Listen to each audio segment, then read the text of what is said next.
On today's show, how the Ottawa Senators escaped the tentacles of defeat, beating the Seattle Kraken in a shootout. And we have an update on Brady Tkachuk's injury timeline, and we've got a weekend preview.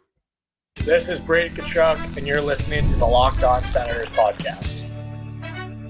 Your Locked On Senators, your daily podcast on the Ottawa Senators. Part of the Locked On Podcast Network, your team every day. Welcome. You are locked on to the Ottawa Senators. I'm Ross Levitan alongside Brandon Piller, and today's episode is brought to you by Game Time. Download the Game Time app, create an account, and use code LOCKEDONNHL and get $20 off your first ticket purchase. Today is Friday, October 17th, and Pilsy, just when I had given up all hope, Dylan Cozens ties the game. Senators win in a shootout, and I am alive and well going into the weekend. Oh, what a momentum swing for not only that game, Ross, but the Ottawa Senators fan base as a whole. Like, if they end up losing this game 3-2 in regulation, imagine what our emotions and vibe are going into this podcast. Instead, Dylan Cozens ties it up. Overtime solves nothing because Seattle just keeps bringing it back out of the zone and circling around with it. And Tim Stützle and who else but Shane Pinto scores the game winner in the shootout to give the Sens 2 points. Now, instead of a 1-4 record, you're looking at 2-3 here. It doesn't seem that crazy, but that is such a big difference. And to get that win at home in the beautiful red alternate jerseys is just such a boost. Such a boost would be an understatement. The nervous energy you could feel in the building after Seattle scored on the power play in the third period. It was like, come on, what is going to happen wrong next? Instead, it was right when Linus Ullmark got to the bench. Unbelievable footage they had on the replay there of Ullmark arriving at the bench, not even looking or turning around. He had the door wasn't even closed yet.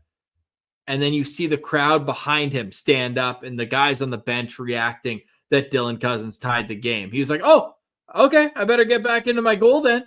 And when he got back in, fantastic in overtime. Sens get outshot 5-1. And even though you're right, Seattle played a lot of rope-a-dope, they did have some point-blank looks where there were no rebounds. Huge development for Linus Ullmark.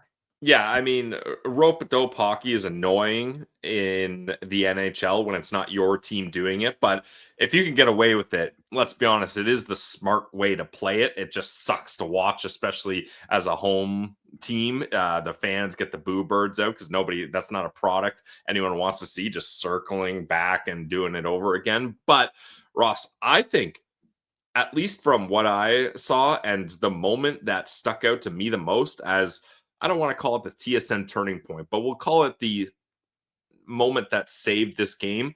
How about Jake Sanderson, short-handed, diving back to knock that puck out when Linus Ullmark was not available, and that would have been an easy goal for Seattle, and that would have made it, 4-2 at that point? Then the game, game's out of reach at that point. So just an incredible play by Jake Sanderson there. Jake Sanderson had 3 blocks in this game, and 2 of them felt like they saved goals. He was incredible defensively tonight on his game when the Sens needed him most, and finishes it off with the best chance in overtime, it felt like, was the one as time ran out. Jake Sanderson got one last look. The other great look for Ottawa was early in overtime when Tim Stützle made a drive for the net and just missed wide. Got crushed by Brandon Montour. We talked about on the postcast last night.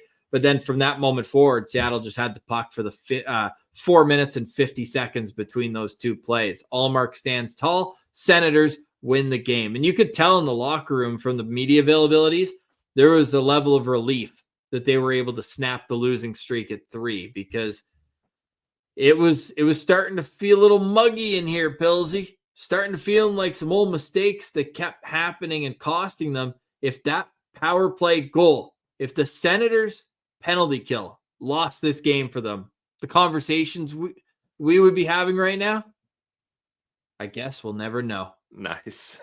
Yeah, thank God. I mean, because now at 2-3, and with the New York Islanders coming to town, again, No opponent is easy. The Buffalo Sabres somehow have the Ottawa Senators number, but this presents an opportunity. If they can go from 1-3 and almost 1-4 to bringing it back 3-3, considering the circumstances, you like that spot that you're in as a Senators fan, because things could have unraveled and gone a lot worse. Yes, the old gateway game. So now it's like, now we would have been completely in the depths of it. Yeah. But now you've pulled yourself into another opportunity where now if you win, now you're cooking with gas, and now you're not looking at that Oilers game, daunting as it may be. Senators have not had success against the Oilers. Not many teams have, but it feels like in particular McDavid and Draisaitl used that momentum from the COVID season where it was Harlem Globetrotters and the Senators were just standing around Washington watching Generals. They were the watching them Nice. Generals. Those guys were flying past Ottawa throughout the 2021 season, and it's kind of continued. Like Ottawa's got 1-2 wins since. There's the Gambrell game where Norris scored in Edmonton. That's when Biz came on the show. Remember, he called it the lock of the century. Yeah, Was he Edmonton guaranteed they'd game. win, and if they lost, he was going to make his parents go back to work and out of retirement to pay for his gambling losses. Yeah, exactly. Instead, he paid it forward and came on with us. But yeah, the Oilers game, like that's going to be tough 2 points. So you need to set yourself up for that game by beating the Islanders on Saturday. Game day preview coming up, or weekend preview, should say, as this drop Friday. Game is Saturday afternoon. Note the start time 3:00, but Seattle and the Islanders plus the Buffalo game. You already dropped that. You can't drop two of those three going into the Edmonton game at home. So huge 2 points. Especially, Ross, at the start of the week, we looked at these four opponents and said, this is a winnable week. And I believe we targeted a 3-1 record. Right now, you're looking at 1-2. If you can leave with 2-2 record, that's obviously not what we were hoping for, but that's manageable. So it's not a must win on Saturday. We can't go 3 must wins, but the Ottawa Senators now in Locked On Senators proclaimed must win games are now an even 1-1. So let's keep this trend of evening things out going here, and let's get to 3-3. And the fact that they're at home for an extended period, so nice.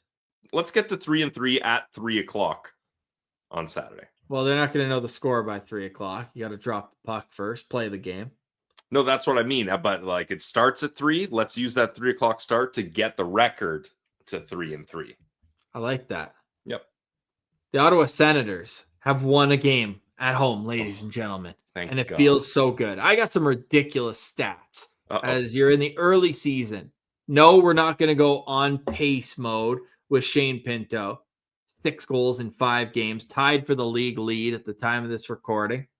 Pavel Dorofiev has 6 goals, but no assists, just a shooter. Shane Pinto has had an exceptional start to the season. So too has Tim Stützle in the faceoff dot. I feel like it was just yesterday. Fans saying, move Timmy to the wing. He needs a babysitter. Take faceoffs for him. Well, out of players with at least 45 faceoffs taken, and you could even go less, but I wanted to make it the guys who take draws. Tim Stützle leads the National Hockey League in faceoff win percentage so far this season. Incredible. Early season, I know, but incredible. He's 71.4% on 49 faceoffs taken. Elias Lindholm second. Jonathan Taves is third. And oh, look, there's Shane Pinto at number 4. Amazing. Yeah, the Ottawa Senators remain the top faceoff team in the league. And that's especially, Ross, it's crazy that I see fans doing lineup mocks where they're like, move Timmy to the wing. Why isn't Pinto on a top line wing spot? Because he's hot right now. Get Cousins on the right wing. What are we talking about here? These centermen have been incredible up the middle of the ice, and especially when it comes to the faceoff dots. So let's calm down with those loony lineups. Well, maybe not for the full game, but Pilsy, for 3 minutes tonight, we did see Dylan Cousins, with Tim Stützle and Drake Batherson out there. Even strength? Yeah. Oh. Yeah, they played a few shifts together there. In 3 minutes, the shot attempts were 7-2 in favor of Ottawa. There were no goals scored for. Expected goals, 49.7%, so right at 50-50, basically. And It's just a different look that they can throw at you now. But after the break, I want to throw at you what Travis Green started this game with, and that was with Ridley Gregg and Claude Giroux as the wingers for Tim Stützle. We'll discuss that, then get into Brady Tkachuk's timeline, the injury, surgery has happened, plus a weekend preview. You're listening to Locked On Senators, your team every day. Today's episode is brought to you by our friends over at Game Time. Hockey season is here, and nothing beats being in the arena, the CTC to be specific, for those opening games. Let's be real, getting tickets sometimes can be a total headache between waiting in queues, those nasty surprise fees, and prices that jump right before checkout. It's easy to get frustrated when all you want to do is cheer on your Ottawa Senators. That's where Game Time comes in, the app that gives fans the advantage. It's your ultimate life hack for scoring amazing NHL tickets fast, easy, and stress-free. I used Game Time recently to get a ticket for the home opener, and then I ended up transferring that ticket to a lucky listener, and Martian and I ended up grabbing 2 new tickets all through Game Time. Easy, simple, solve the problem quickly. I love Game Time because what you see is what you pay. Nothing worse than getting to checkout thinking you got a sweet deal, and it's like fee, and now you're like, well, this isn't the deal I thought it was. Not with Game Time. And they got zone deals, game changer. You pick the section, Game Time picks your seats, and you save big. You can even find NHL tickets for under $25. So take the guesswork out of buying tickets with Game Time. Download the Game Time app, create an account, and use code LOCKEDONNHL for $20 off your first purchase. Terms apply. Again, guys, that's code LOCKEDONNHL for $20 off. Swipe, tap, ticket, go.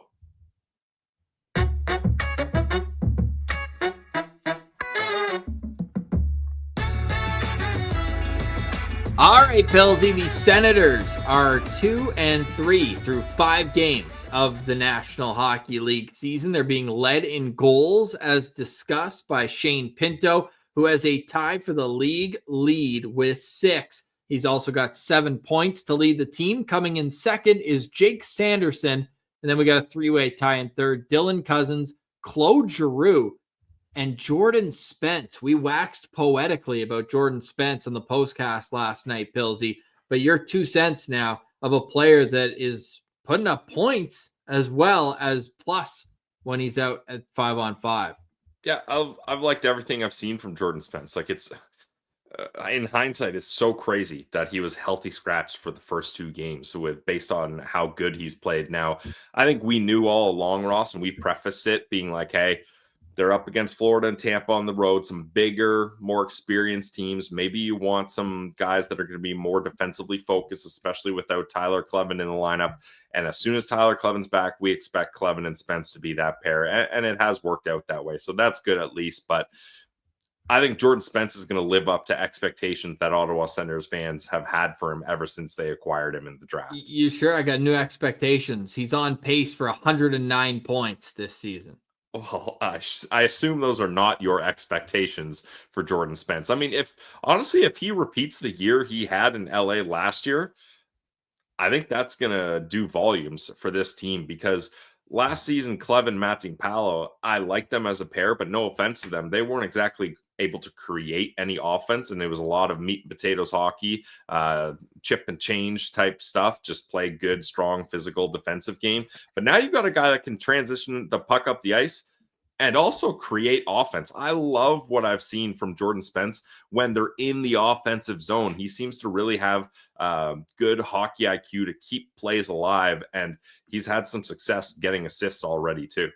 Yeah, I'm really excited to see what happens as he gets more and more comfortable, and how Travis Green gets more comfortable using him, because in Buffalo, it was putting him with Jake Sanderson, and the results were solid. Tonight, it was moving him with Thomas Chabot, and the results were solid as well. Again, very small sample size, but Chabot and Spence in 2 minutes and 7 seconds were on the ice for 8 shot attempts for and 0 against. So, and it's Chabot all could use the boost.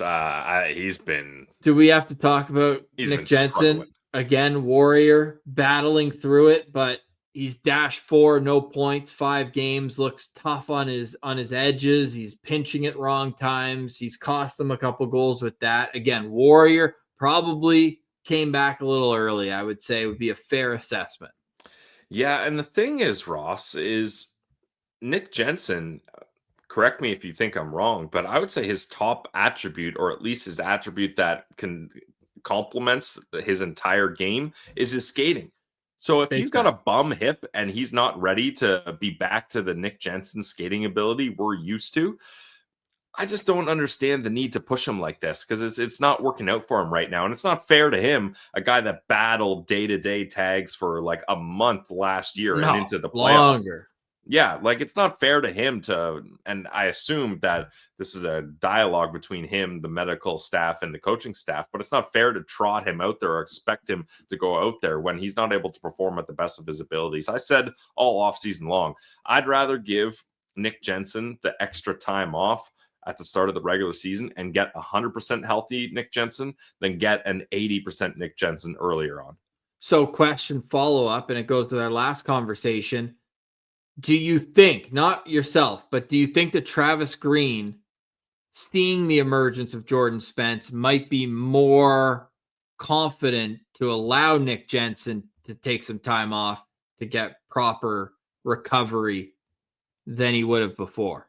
Yes, I think so, especially because another reason why we assumed Jordan Spence was a healthy scratch the first 2 games is because Travis Green was like, look, I got a guy in Nicholas Matimpalo that I've seen in a decent sample size last season. I know what I'm getting from him. Coaches are weird that way. 9 times out of 10, they'll pick the guy they know and have an understanding of what they bring over an unfamiliar guy that maybe they don't quite know how to deploy him yet, even if it's not necessarily the better lineup choice. And maybe that was the case, but now you've got confidence in Jordan Spence. You got your guy, in Nicholas Matimpalo that can play on that bottom pair with Tyler Kleven. Again, not necessarily ideal, but in a small sample size, I don't think there's anything wrong with that. Give Nick Jensen a little bit more time to recover or to decide if he needs to recover or not.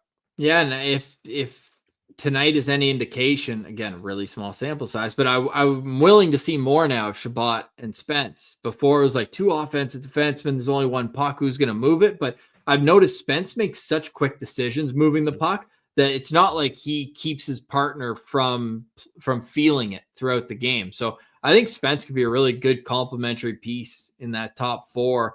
Of course, Zub's been unreal this year too. So him and Sanderson, you don't want to touch that. If it could work between Shabbat and Spence, it could open up some options for Travis Green. We're also going to get into a game day preview, but Pilsy, Brady Tkachuk has had surgery on his right thumb. He should have just asked. I would have cut mine off. You?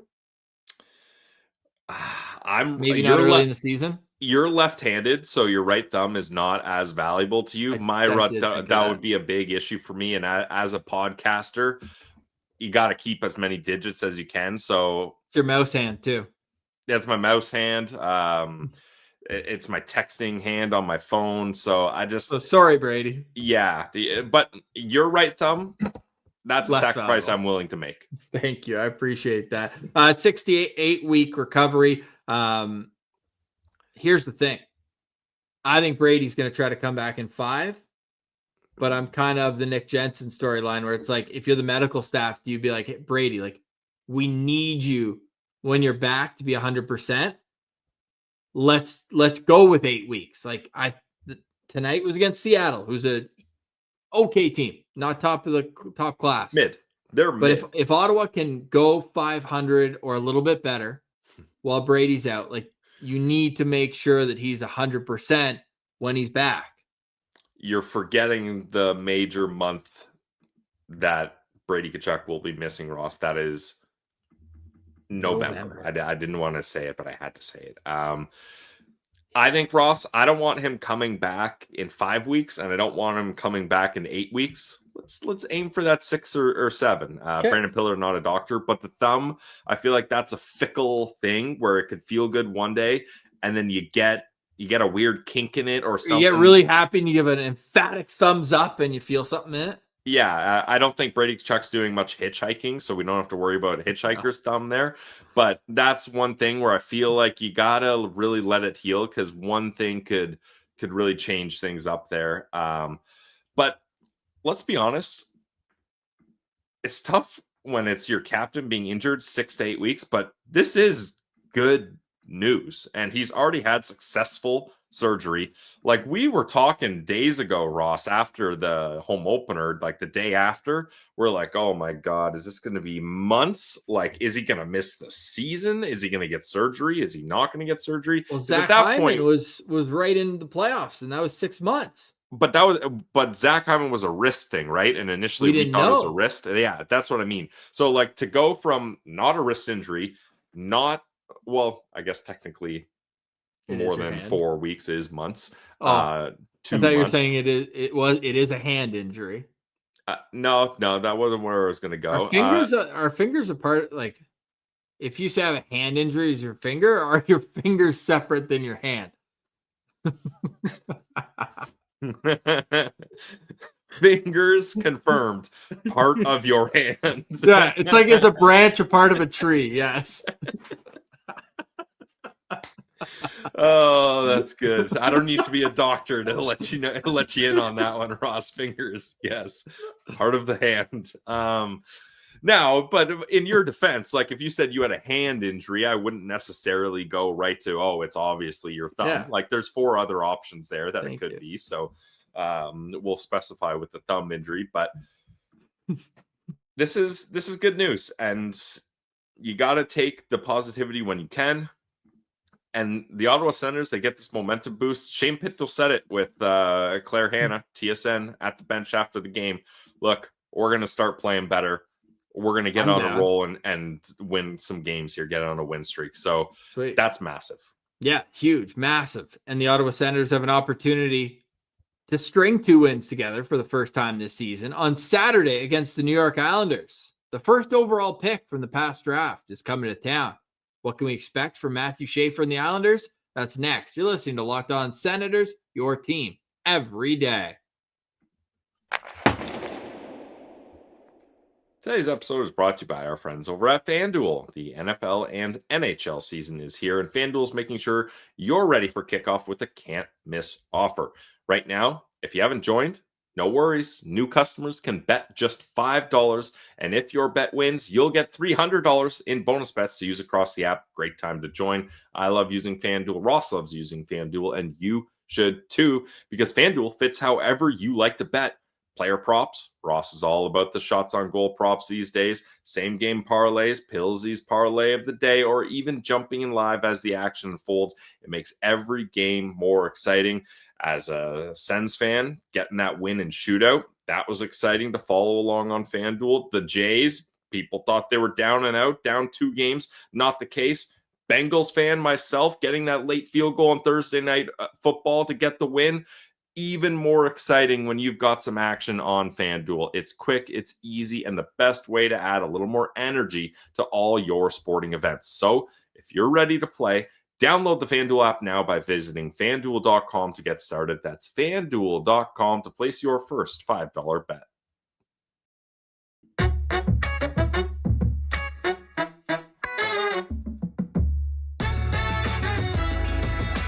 All right, Pillsy, it is a Senators weekend. Just Saturday, though. 1 game, 3 o'clock, at home against the New York Islanders. And let's start with the Ottawa Senators, because they made a roster move before we recorded yesterday's show, but we weren't sure what was Arthur Kaliev brought up for. Was it to play with Tim Stützle on the top line? No, it wasn't. He fills in for Ole Lycksell on the 4th line with Lars Eller and Nick Cousins. Lars Eller now goal and assist in his last 2 games. Eller got his way on the score sheet again.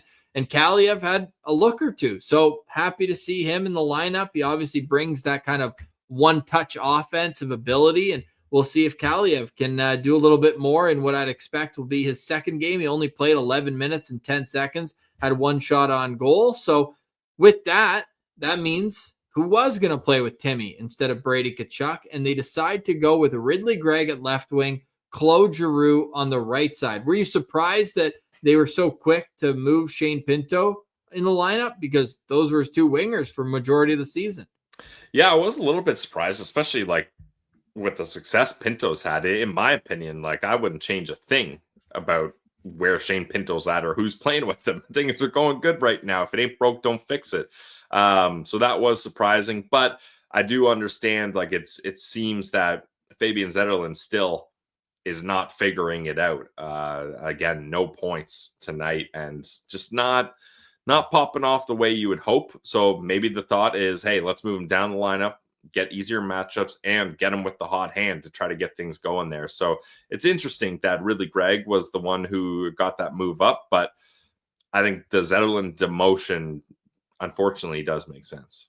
That line looks kind of nice, though. No, Shane Pinto is Zetterlund on one side and Michael Amadio on the other. It's got a little bit of everything on that. So Ross, the one, you and I would look nice on Shane Pinto's wings right now. yeah, we would. Shoddy the right side. Yep. Get him on that bumper play, a little Claude action.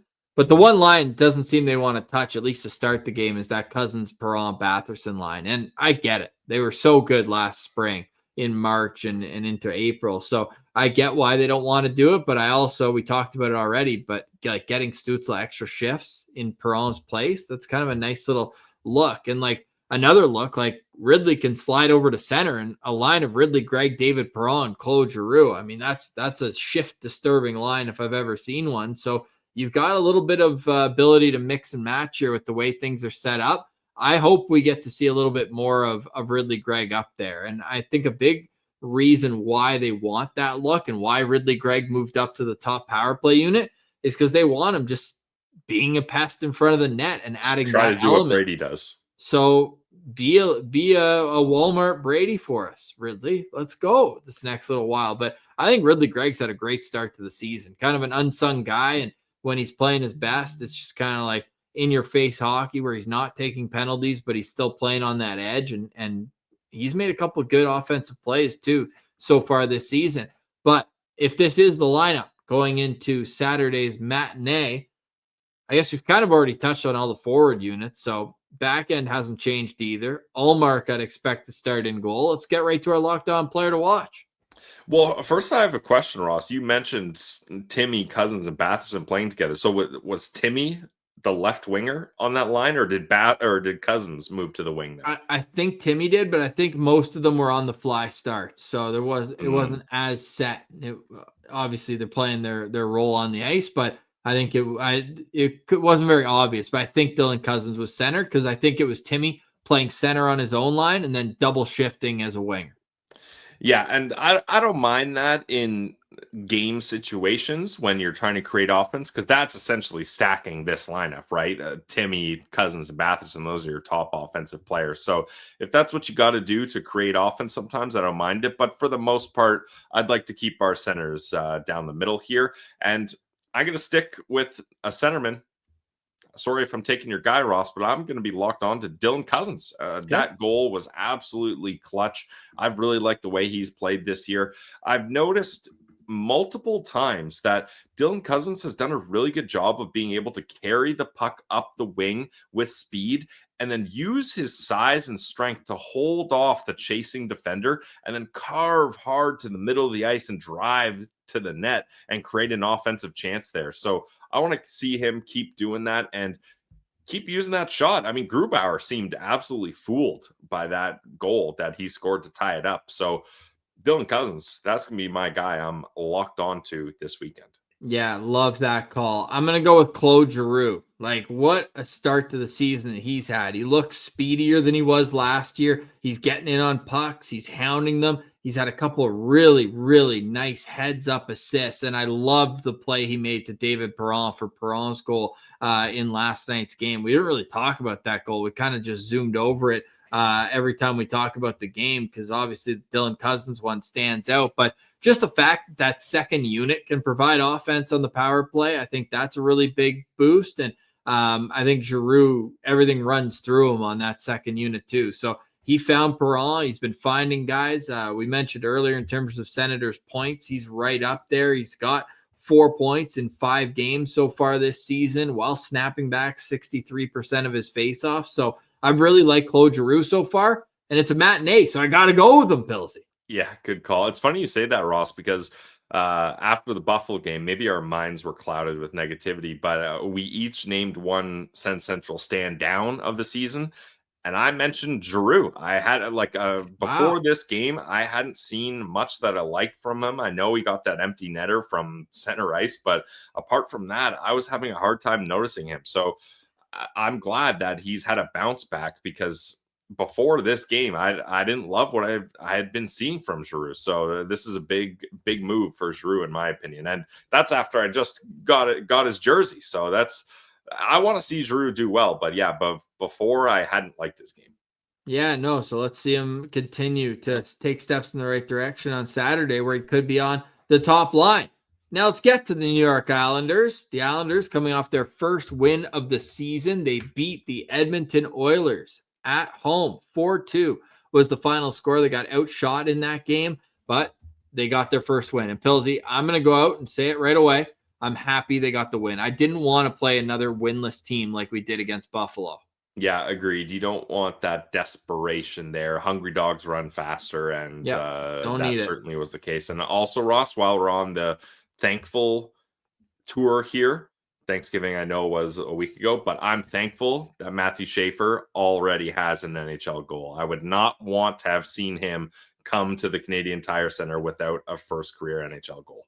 That is a great call, and I'm glad you said that, because now Sens fans can actually sit back and appreciate the player that's coming up in the National Hockey League. Matthew Schaefer really does bring unbelievable speed to the game, and he's already making an impact early in his career with the Islanders. So it's always exciting when a first overall pick makes his rookie lap around the National Hockey League. And Schaefer's got 3 points in 3 games, hasn't taken a penalty yet, averaging 23 minutes and 18 seconds. Like, Pilsy, where would that rank? And that's before tonight's game, but that would be top 2. That might be just behind Sanderson on the Senators in overall time on ice per game, as I'm tap dancing. Yeah, Sandy at 24:06, and Matthew Schaefer is at 23 minutes per game so far. So he's going to be a treat to watch. He wears number 48, so keep an eye out when he's out there. He'll be on the top pair with Scott Mayfield. I'll start on the back end then.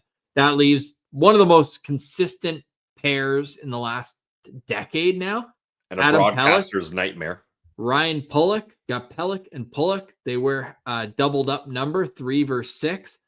And then you got Alexander Romanov with Tony DeAngelo on that bottom pair. Got to take advantage when that bottom pair is out there. It's been a rough season for Romanov, and defensively, DeAngelo has been a mess his whole career, but he puts up a ton of points. So be aware when he's got the puck in the offensive zone. Up front, Bo Horvat centers the top line with Jonathan Drouin and Emil Heineman. Then you've got Matthew Barzal with Sens Abroad, Anthony Duclair, and Kyle Palmieri. Third line, Sens legend. Forget Sens Abroad. Sens legend. Jean-Gabriel Pageau. In between Anders Lee and Shabanov. I think it's Maxim Shabanov. He's a rookie, one of those 25-year-old KHL rookies. Then you got Casey Cizikas with Kyle McLean and Simon Holmstrom on the fourth line. I'd expect Ilya Sorokin to start in goal. Pilsy, who are you looking out for on the Isles? I'm going to be looking out for, let's go Sens Abroad number 11, Anthony Duclair. I was a big Anthony Duclair guy when he was here. I was shocked when he didn't receive a qualifying offer from the Sens. I thought that was a guy that should have stuck around. It seemed like he really fit in to this lineup when he was here. But he's a guy that's had some injury issues since he's left. But you cannot deny the speed and the power that he has. Like, we got to see it as Sens fans. So that's a guy I think is sneaky, a very dangerous player when he gets some time and space. So I'm going to be looking out for number 11, Duclair. Yeah, and he obviously had that situation last year where he got called out in the media by Patrick Waugh. Remember that? Yeah, and he's been called out by a couple coaches. Remember John Tortorella? John Tortorella basically said that, like, I'm paraphrasing, but like, he was a terrible hockey player, and he scratched him for, I think it was over a week before he got traded. Like, so not every coach loves Anthony Duclair, but when he's on his game, he's good. And Patrick Waugh said he went to see him this summer and apologized for the comments that were made. So, Good. Duclair on the top 6 there with the Islanders. I'm always looking out for Matthew Barzal. He's just one of those unbelievable skaters and feels like he could just pop off and be a 100-point guy any year. So I'm going to be looking out for him, but also a shout out to Emil Heineman as well. Felt like a throw-in at the time in the trade with 2 first-round picks to Montreal for Noah Dobson.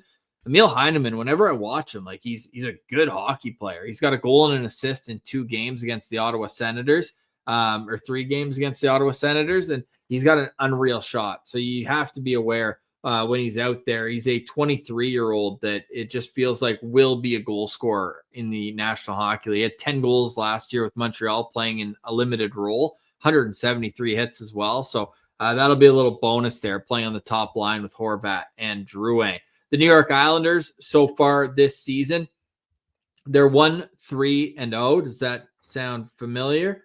That was Ottawa before the win against the Seattle Kraken. But with the Islanders, they haven't been scoring a lot of goals. Sure, they got 4 in against Edmonton with an empty netter as one of them, but they're still averaging 2.75 goals for per game, 3.75 goals against. Their power play is clicking at 18.8%. And their penalty kill is at 71.4. They're a team that's below 50% in the faceoff dot, Pilsy. So key to victory for me, keep that momentum rolling if you're Ottawa, gaining extra possession, dominate the faceoff battle at home, get 70 plus. Like, let's get greedy, 70 plus in the faceoff dot and carry the 5-on-5 momentum from there. I like it. Maybe sounds like a broken record, Ross, but until it happens, I'm going to keep calling for it and begging for it. Get out to the lead first. Once again, the Seattle Kraken score the first goal in this game. It's a matinee. Don't be sleepy out there. Let's get Claude Giroux scoring the opening goal and getting the CTC into it and then working with the lead for once. I could not agree more. 5 games, 5 times Sens have allowed the first goal. So let's clean that up on Saturday afternoon. Let's have the power play score again. Maybe the first unit this time after the second unit had the power play goal against Seattle, and the PK still a work in progress. Every time they're out there, we're going to be watching for that. Pilsy, any final thoughts on today's show?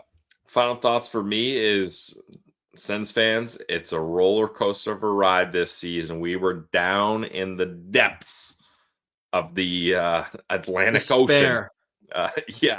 The Atlantic Division. And then a meeting with the Kraken down in the depths brought us back up to the surface. So it's going to be up and down. We're without our captain for 6 to 8 weeks here. It's not going to be easy, but we've seen what this team can do. They can find ways to get it done. As long as Shane Pinto keeps chugging along here, we have hope. And just because people were asking, the Senators are now 2-2 this season. When Shane Pinto has a point, they are 67-13-7 all time. That's in 87 games. They have 13 regulation losses. Final thoughts from me, Pilsy. Okay. I'll see if you hit on it, and if you don't, I will. Go ahead. I was just going to tee up Saturday. There won't be a postcast on Saturday. No postcast on Saturday. Pilsy and I are best men at separate weddings, but we did get asked in the comments a couple times, so we are going to make a page for the postcast on Saturday and just put in the thumbnail, no show, we'll see you on Tuesday. But we realized, and we love this, I'm going to start checking it out during the game, but it's used as a chat room throughout the game as things are happening. You want to see what other citizens are thinking, go in the chat on YouTube and go have a conversation. So we don't want to take that away from you guys, despite the fact there will not be a show on Saturday. So we're going to create the page so you guys can chat in the comments section. And I'll be sure to be checking it out because I'm sure you guys will have a good time in there. So that will stay, but no show on Saturday. We'll be at weddings. So you might get a minute short after the game, and we'll be feeling pretty good. Hopefully the Sens win. I think you'll be more likely to get it after a win. Yeah, I would say that's fair. Yeah. Maybe we'll do speeches for the postcast, like 3 to 5 minutes of us quickly chiming in. Wes, don't listen to this. I still haven't written mine. You got time. Yeah. And hey, Wes, you better not have time to be listening to this right now. You're getting married in 2 days, brother. True. Yeah, that's on him.